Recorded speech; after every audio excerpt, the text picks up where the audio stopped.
All right, welcome to the ecoTECH ZL Motorworks Dyno Pro podcast. So here's what we're going to do. You guys don't really know us, so for some context, we're going to give a little bit of an intro for each one of us, and then, hopefully you guys will stick around till the end and maybe give us a subscribe. So my name is Zach Luker.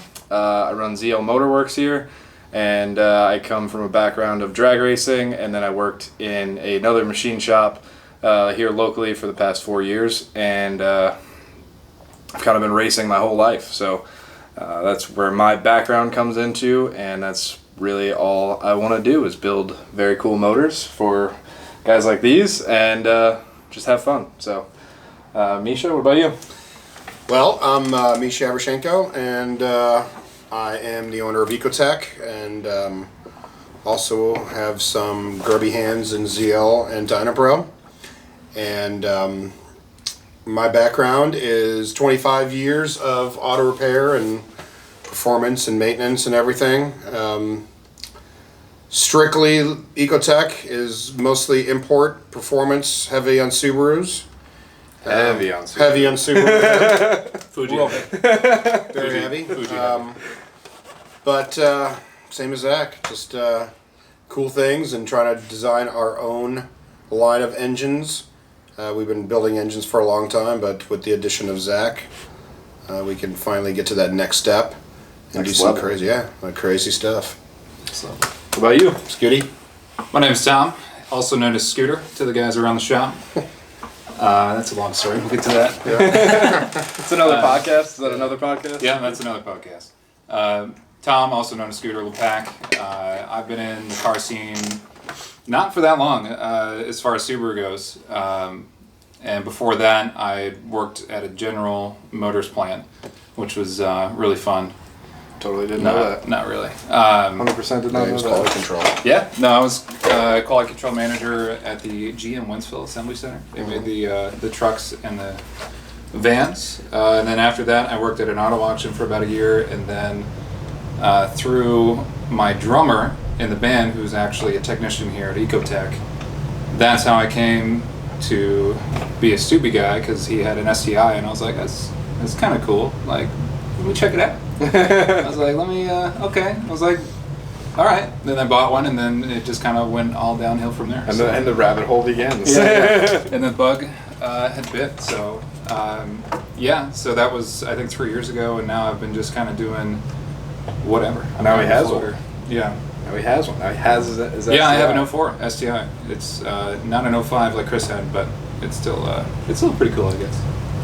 But yeah, now I do basically anything and everything when it comes to just like picking up the slack for these guys. Your old dad over here? Yeah. Whatever that may be, working at the dyno or putting Dyno. videos together. Car sales. Yeah, we do car sales too. We take broken Subarus and make them not broken. So, Less broken. yeah. So. All right, so enough of the sales pitch, I guess. Yeah. shameless sales pitch plug-in right here. All right, man. So let's start with you. Why import shop and why Subarus? Right. How did you end up? Okay. Sorry. How did you end up so deep into deep. the Subarus? Okay. So, What's the story? I'm really curious to hear. Right? yeah. Okay, so why imports first? I'll start on that. Okay, so started out, as I was growing up a long time ago, I was a big muscle car guy, specifically Mopar muscle, and when I was a teenager, that's all I cared about, is big V8 muscle cars. All my neighbors and my friends, that's all they were doing, and that's what I wanted to do.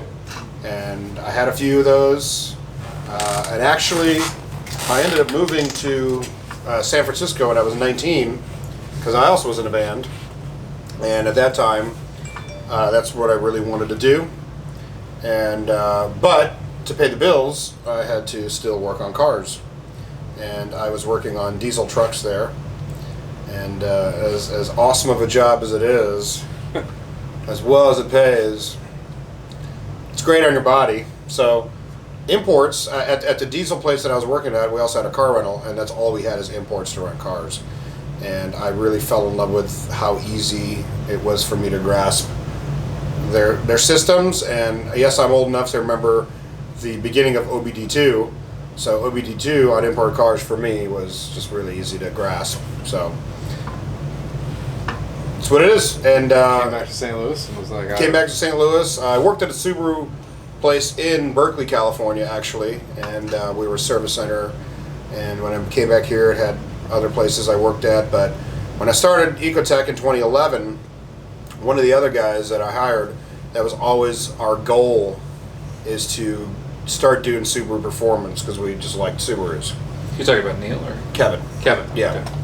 Okay. And so the opportunity arose really early on when a friend of mine who had a pretty high-end used car lot bought a blown-up WRX, and pretty much went from there. We're like, oh, we can totally build it. And then he goes, well, can you make this cool? We made it cool, and he was able to sell it for more. Who was that? Who was what? The guy that you built the car. It was called a place called Gallery Motors. Mostly did Benz and Audi and BMW for him, but he wasn't a big fan of Subaru because of all the publicity that Subaru got with their Foresters, if you know what I mean. Yeah. Anyway, he was not into them, but like WRX is cool, so we got the WRX, and from then on, it's just as one after another and after another, and we just stuck with them. Liked the platform. Mainly stuck with them because of rally racing. So we have been building, racing rally cars for, 9 years now at least. Yeah, when was Kevin's car put together? 2011. Yeah. Yeah, that was like the first thing we did here, is built his rally car. Yeah, we were just looking at trying to find the old ecoTECH YouTube channel, and There's some goodies in there. And we found it, and the last upload was 7 years ago. So if you guys can find it, there are videos out there, but I'm not going to give you a link. That's challenge accepted. Yeah, you gotta follow this one, not the old one. So Right. no, but you guys have been racing rally cars a long time, right? So since you have been racing rally cars, and that industry or that form of racing has changed so much, do you enjoy it more now, or did you enjoy it more 10 years ago? Well, I definitely enjoyed it 10 years ago because 10 years ago it was cheap and easy to go and start racing. It was the competitive aspect of it was a lot different. You could have a single cam 2.5 liter engine and do mild work to it and still compete. With the new rules, you're now in a class with 3 liter engines, flat 6 engines, which is very difficult to compete against I'm not going to point at that thing because that's not 130 horsepower. Yeah, right. Impreza, but 130 horsepower Impreza versus a stock, versus a 260 horsepower Impreza, with the right driver is a drastic. So the playing field change. was a lot It's a little different. simpler before. Yeah, well, they used to have classes and modifiers for valves and all that stuff. Now they just give you, this is the platform, deal with it. Yeah. So I talk about this pretty regularly in the drag racing world, that there's more classes available today than there ever were, right? So when you look at the records being set, right, it's really difficult to kind of, if you're not well versed in what's happening, it's difficult to understand how that works, right? Because it's like the record will be for, like the YouTube video will say new stick shift record, right? But it's like new stick shift record in a car, like with a front bumper, with like this, with this, with this, and it's like, yeah, I understand that all those things matter, and there are enough people racing now that like it actually is cool to have that record, but if you don't really know what's happening in that world, it's like I can totally see how you could build an entire car and then have no capability of competing in the class that you built the car for. yeah, And that exists for us as well. Oh, I say yeah. for us, but I mean, in the drag racing world. yeah, in the drag racing world too. That's where it exists there too. Yeah. Well, it's like that. I mean, it's the thing with the big difference now as opposed to what it was. It's always been a driver's game, but it's even more so a driver's game now. The driver has to be the best possible. I mean, the car that we won the national championship with last year, was it the fastest Subaru ever? Wasn't the fastest Subaru ever. Was it the best built? It wasn't. But we had a robot driving it, and he was able to... Dave Brown, he was able to... is a robot. Yes, is a robot, and he was able to destroy turbo cars in his then 110 horsepower car until we got our hands on it and put an undisclosed number, because we can't really say, because this is our design and we really don't want to say what we got, which is, it's a lot more than 110, let's just say that. It's like a whole 114. Yeah, there we go. Lot of power, and he was able to dominate until we got his engine. Once we got him an engine and a custom harness and tuning and all that, he was able to dominate and make it a lot easier for him to win.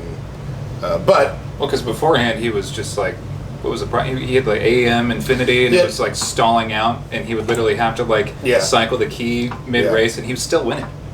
He was still winning, and every stage the car would die, and you have to clutch kick it in order to while through a turn to get it started and still be able to understand what's happening. And I'm sure it was, having done this many times, I don't know if I would have stayed in the game trying to remember where I was, and then like, what is happening, you know.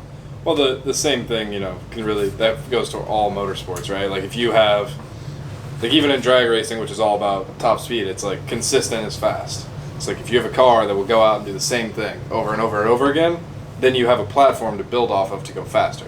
So it's the same thing for you guys, or for the rally racers, and I'm sure for him, he probably felt better after he got a car dialed that didn't have that, right? Because like not only is that just slowing him down, like in the moment actually slowing him down, but constantly being prepared for that is also going to slow you down. Yeah. Constantly worrying about like, is this going to pop? Is this going to like, you know, give me an issue? Is this turn the one that dies, or is the next one? Like that lack of confidence in the car has a huge effect on like how drivers drive, you know. Right, and with rally is, you know, your only life saver is the fact that during a terrible turn and slides and all this crazy stuff that's happening, the ability to point and shoot the car out of a death trap that's right here. Right. If it decides to die there, so should you enter that corner as fast as you possibly can, or should you not, because this is the time it's gonna, there's no, you know, so it was pretty impressive and unbelievable. We've been talking a lot about road course racing here too, with just how accessible endurance racing has become. That's been a conversation that we've had multiple times around here, with just having the conversation of like, if you want seat time on a road course right now, one of the cheapest ways to get a lot of seat time is to be a part of one of the endurance racing teams for like a chump car, Lemons or whatever, right? But those guys suffer that even more, because it's like, unless your car has completed one of these 12 hours or one of these 16 hours or whatever race it is, like if you've never driven that car for 16 hours, every single time you're going down the track, every second you're probably just like, is it going to make it? Like, I don't know. It did 12 hours 10 weeks ago, but is it going to do 16 this week? Can't tell if that coolant gauge is in the same place as we are. Right. Yeah, then they start to phantom move on you. Is it moving or is it me? My crazier was it one tick below that before. Exactly. Yeah, no. It tastes coolant. No. I can smell it. What's it smell? Sure. Yeah. Yeah. Tom, what kind of racing do you do?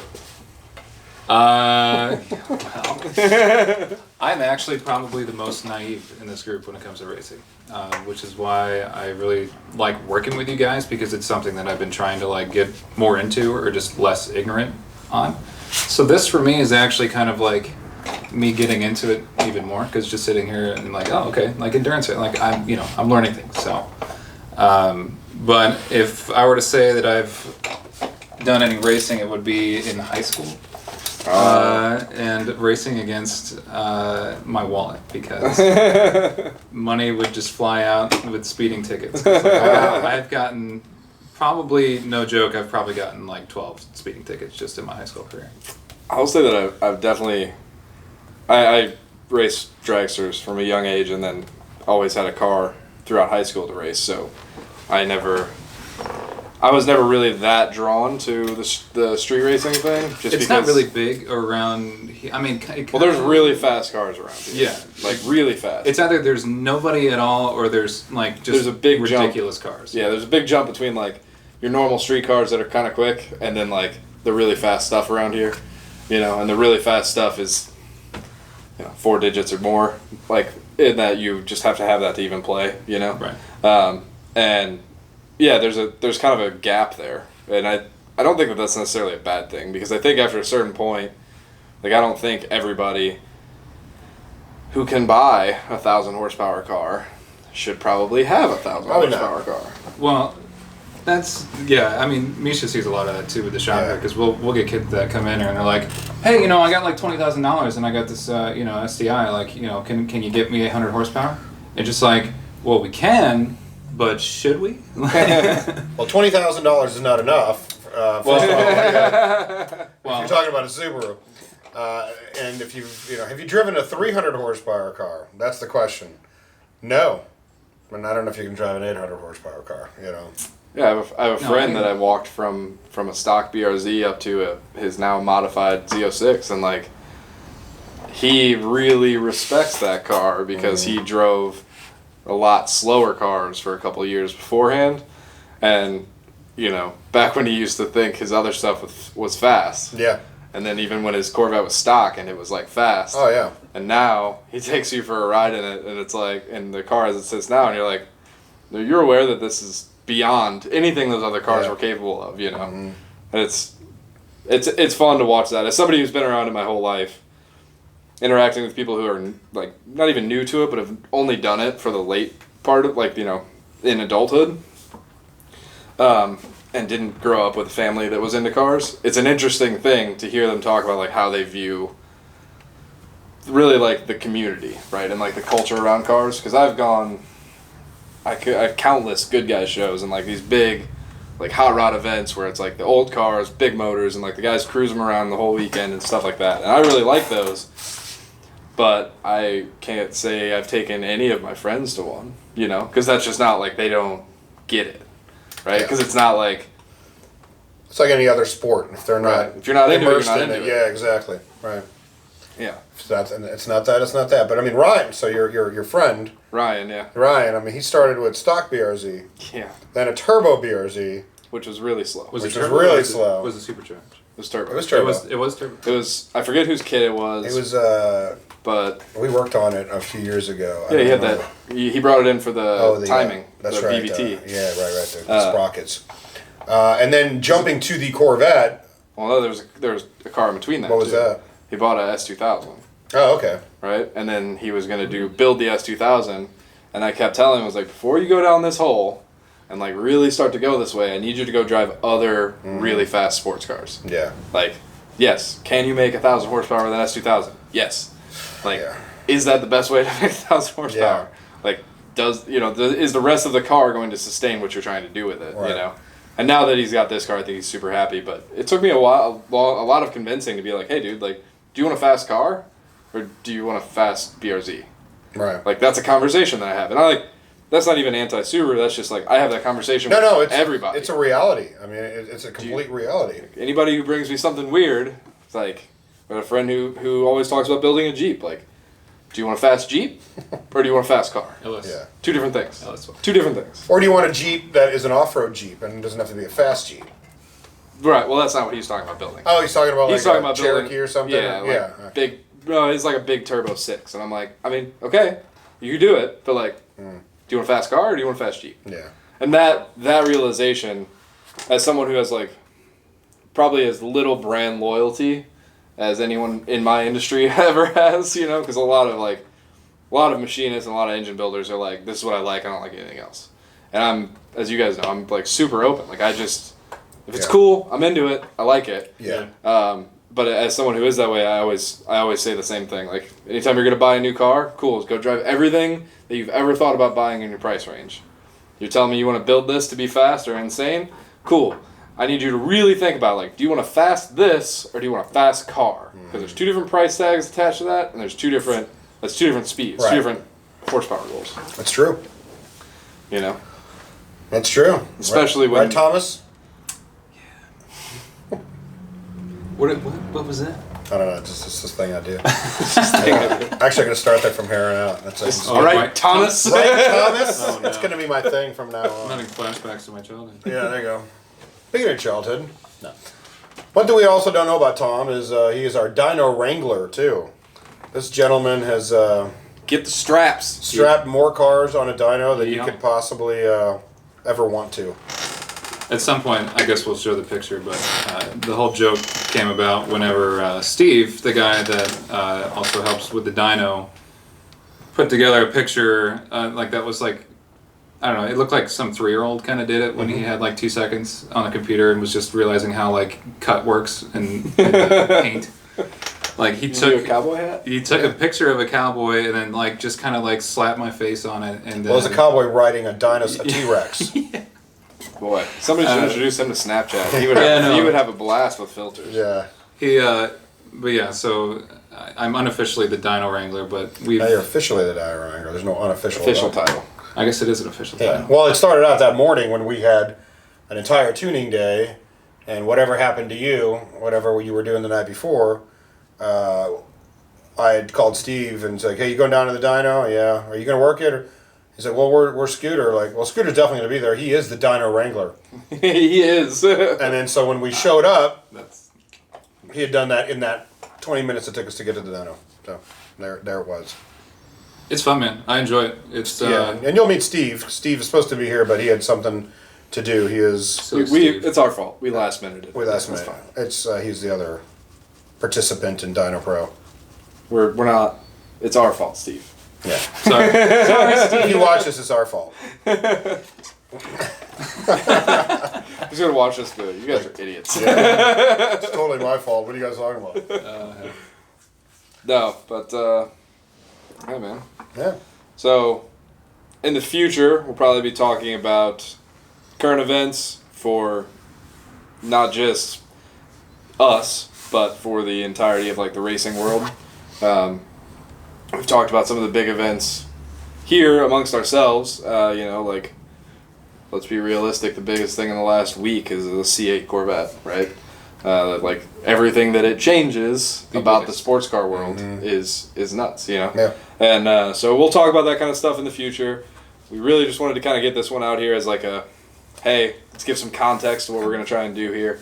But yeah, I think, you know, in the future, probably talk about that kind of stuff, racing news, you know, obviously anything cool we got going around at the shop. And We're going to be doing any like reveals of stuff that we are going to be working on here? Are we going to we probably will after they've been released, kind of thing? Yeah, and we'll probably do some like sneak peeks here, where like, you know, we'll just show something at the end of the video. If you stick all the way to the end, sometimes you might see some neat stuff that we're just working on. But you know, man, really, the other thing that we've talked about is doing is Q&As. So maybe like that might be something that we work on. It's going to be a different format. Might be actually in the shop so that, you know, we can have somebody live on stream reading us off questions, and like Misha and I or somebody, you know, a couple of guys yeah. who works here who can answer some questions, like really answer some questions. Sure. We can go through and really bang out a lot of questions in a short amount of time. Well, That's let's just something start we'll talk now. about. Go ahead. There's no one there. Oh, I'm They sorry. can't. I'm not really. What's a Cadillac converter? Yeah.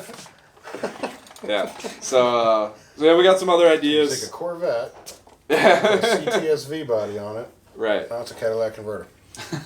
So there's some other ideas that we have too Sorry. that we're gonna work on, but you know. Oh, it begins. Bad jokes begin. If you have Dad jokes. any suggestions for us, Yes. anything you think you want us to do, throw them our way.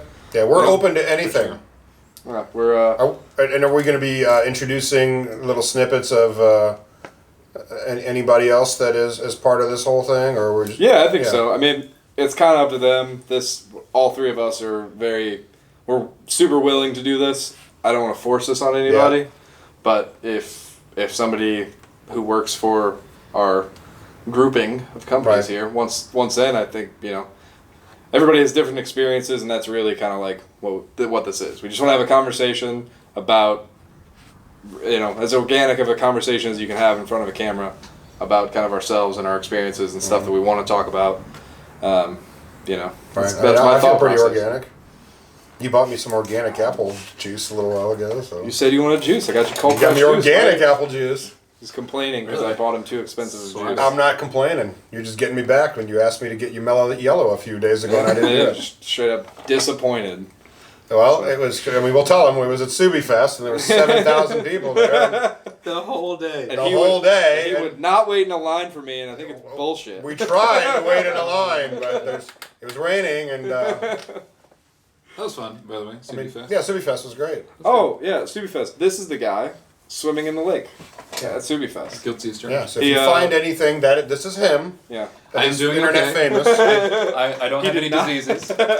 Well, he also got his tattoo touched up the day before, and he swam in the sewer. That might not have been the best thing. Nah, to do. that was I fine. basically was like. No, swimming we with an consulted open the wound. tattoo artist right beforehand. Immediately. Right before you ran out into the lake, Yeah. we Hey, dude. consulted. Just so you know, we're doing this. That is not a question. Does We're doing engine this. oil affect tattoo healing processes? I think it'll be better for it. What could possibly go wrong? It's all I mean, look black at Zach. anyway. He's swimming in machine oil constantly, and looks great. Yeah, I'll probably die early though. That's Nah, you don't know. realistically. We all have the cancer. Let's be real. Nah, But I'm fine. I'm fine. I feel great. I'm drinking organic apple juice. Yeah, you're fine. Also, he's very open to coming to your Subi event and swimming in any kiddie pool or random body of water that you can provide for him. Yeah. That's something that we discussed earlier. He's down. He's 100%. He wants Yeah. to do it. You reach out to us and we'll put you in contact. Right, and I'm going to go one step further and say that really, I don't want to limit it to Subi Fests only. What I really want to do is kind of open the playing field to so basically scared right any now. event I'm so that you scared. need a half-naked guy. This goes viral. I'm screwed. There's so much pressure. Well, is it? Well, I mean, I of have to go course. take swimming lessons. Dude, you're going to be the Like, next backpack kid. You don't know how to You're gonna be swim? the next backpack kid. Only if it's like a foot and a half of water, apparently. Well, I mean, it's good for you. It's a flight. You know, here I'm going to drop a contract later, but what is this basically? You're doing terms for him? Yeah, so Term it's going to sheet, be like a okay. flight I'm so lost. meal, but he's on a diet, so it's got to be like some sort of Healthy baked something. broccoli and Baked broccoli. whatever, like some kind of like I don't know, He wants dried chicken breast or whatever he eats every day. dried baked chicken- broccoli and chicken Provel breast. cheese. It's all Provel he eats. cheese, which nobody knows what Provel cheese is unless they're from St. Louis. That's You're, what he wants. you're not really missing anything unless you've been No. over 20. That's what he wants, okay? It's like American cheese, but just Midwest. But just Yeah. Midwest. Yes. Just lots more mayonnaise. Yes. Living here, we're afforded the finer things like cheap rent and cheese. But yeah, I'll take both of those. Perfect. 100%. Cheap There you rent leaves more room for race cars. And more cheese. I care more about the race cars, but yes, you're not incorrect. That's true. And cheese. And cheese. All right, we done for this one? You guys done? What do you got? Anything else you want to cover? It's solid foundation. Yeah. An That's introduction right. We're here to give you a foundation. And now you know. in front of our beautiful brick wall. Yep. Hey, don't make fun of the brick wall, man. We're gonna pay like I'm not making serious fun of money it. for this. It's a pretty cool car over here, though. Too. Very cool I car. don't know if you can really see it, but Do we want to talk about it? Actually, yeah. Real quick? Just do a little shower. I mean, you can. I don't know. Well, this is just a car that came to us from Kansas. I don't know if they can see it at all, actually. If you want to talk about it, I'll move the camera. Yeah, well, there's people here, so can they won't be kinda able to see see. There's people who came in to watch us. To watch Not us. to participate, They just don't to want to be part watch of us. You see the car a little bit? See the splash of red. Yeah, there you go. Anyway, this came as a brand new 2018 Subaru STI. There it is. The guy bought it. He didn't want an older one. He wanted to absolutely destroy a completely brand new car. That's the best option. That is the best option. We wanted to make sure the warranty was never going to be able. There to was be no applicable warranty. ever. The second this thing got here, we did everything we possibly. We actually took the warranty paperwork and we're like, let's just go down the list and make sure we negate all that, Cross off and then we'll everything. worry about your car. But now it's got a pretty wildly built engine. No longer a stock tranny. Willwood brakes, drag suspension, full roll cage, NHRA approved roll cage. Most of the bells and whistles have been deleted on the inside. It does have the factory nav unit that does not work on it. NHRA is sponsored by Mellow Yellow. Just want to throw that out there. Is it really? Yeah. I see what's happening now. I didn't realize this is. Oh. But you didn't tell me that. I Oh. would have gone. I would have gotten My- a case of it. They wouldn't let us on My the Mellow street. Yellow drinking is strictly as brand, like a brand appreciation. That's Strictly it. You that. don't even, he doesn't even like the way it tastes. Yeah, you're supporting. Yeah. That's fine.